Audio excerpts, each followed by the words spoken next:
नाशिकच्या सातूरमध्ये मध्यरात्री हत्या, प्रबुद्ध नगरात 45 वर्षीय इसमाचा निर्घृण खून, एका संशयिताला पोलिसांनी घेतले ताब्यात। नाशिकमध्ये गुन्हेगारीच्या घटना वाढत चालल्या आहेत। गेल्या 8 दिवसांमध्ये 34 हत्या झाल्याने शहरात भीतीचे वातावरण निर्माण झाले आहे। दरम्यान सातूरमधील प्रबुद्ध नगर परिसरात एका 45 वर्षीय इसमाचा मध्यरात्री खून करण्यात आला। दरम्यान आज सकाळी रक्ताच्या थारोड्यात पडलेला मृतदेह काही नागरिकांनी पाहिला आणि याची माहिती पोलिसांना दिली। त्यानंतर पोलिसांनी एका संशयिताला ताब्यात घेतले असून त्याची चौकशी सुरू करण्यात आली आहे।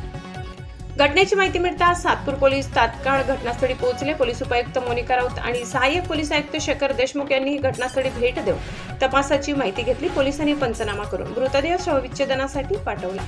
या प्रकरणी पोलिसांनी एका संशयिताला ताब्यात घेतले असून त्याची चौकशी सुरू आहे की नेमकी हत्या कोणत्या कारणामुळे केली गेली हे अद्याप स्पष्ट झाले नाही। सातूर पोलीस तपास करत आहेत। शहरात अलीकडच्या काळात गुन्हेगारी घटनांमध्ये लक्षणीय वाढ झाली आहे। विशेषतः क्षुल्लक कारणावरून हत्या केल्या जात असल्याने नाशिककर नागरिक भयभीत झाले आहेत। गेल्या 8 दिवसात ही 34 हत्या असल्याने पोलीस प्रशासनावर दबाव वाढला। उल्लेखनीय बाब म्हणजे गत काही महिन्यांपासून नाशिक शहरातील कायदा सुव्यवस्थेला मुद्दा अतिशय गंभीर झालाय। सराईत गुन्हेगार व तरुणांमधील अंमली पदार्थांच्या वाढत्या सेवनातून हा प्रकार वाढत चालल्याचा दावा केला जात आहे। विशेषतः गुन्हेगारी टोळ्यांचा वर्चस्व निर्माण करण्याच्या वादातूनही शहरातील गुन्हेगारी वाढत आहे। S9 TV न्यूज साठी नाशिक प्रतिनिधी योगेश गांगुर्डे।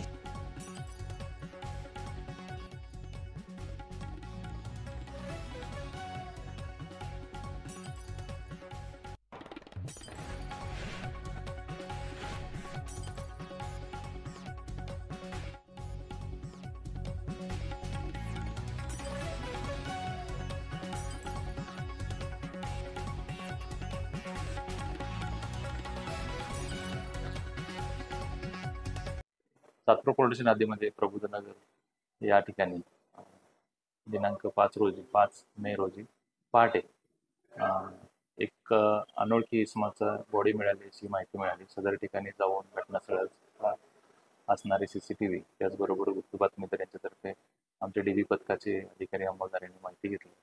सदर ठिकाणी जो मयत असणारी इसम आहे त्याचे नाव निष्पन्न झाले। त्याचे नाव संजय जाधव म्हणून आहे, अशोकनगर हे निष्पन्न झालेले आहे। तसेच त्यांना मारणारे दोन्ही संशयित इसम आम्ही ताब्यात घेतलेले, त्यांची चौकशी सुरू आहे। म्हणजे त्यापैकी एका इसमाने त्याची कबुली दिली आहे आणि त्यातच आणखीन एक साथीदार असण्याची शक्यता आहे। त्या अनुसरून आमची चौकशी सुरू आहे। गुन्हा दाखल करण्याची प्रक्रिया सुरू आहे। पुढच्या प्रबुद्धनगर भागात जी हत्या झाली आहे आणि नाशिकमध्ये वारंवार खुनांच्या घटना वाढ होत आहे, याबद्दल काय सांगणार? आज महिंद्रा सर्कलच्या मेन गेटवरती ही घटना झालेली आहे। त्याच्यामध्ये जो मयत आहे त्याची ओळख अजून पटलेली नाही आहे। जो आरोपी या ठिकाणी निष्पन्न झालेला आहे तो संशयित म्हणून ताब्यात घेतलेला आहे। त्याच्याकडे विचारपूस चालू आहे। साधारणतः भांडणाचं कारण हे किरकोळ वाद असं समोर येत आहे। सातपूर पोलीस स्टेशन या ठिकाणी गुन्हा दाखल करण्याची प्रक्रिया सुरू आहे आणि पुढील तपास चालू आहे।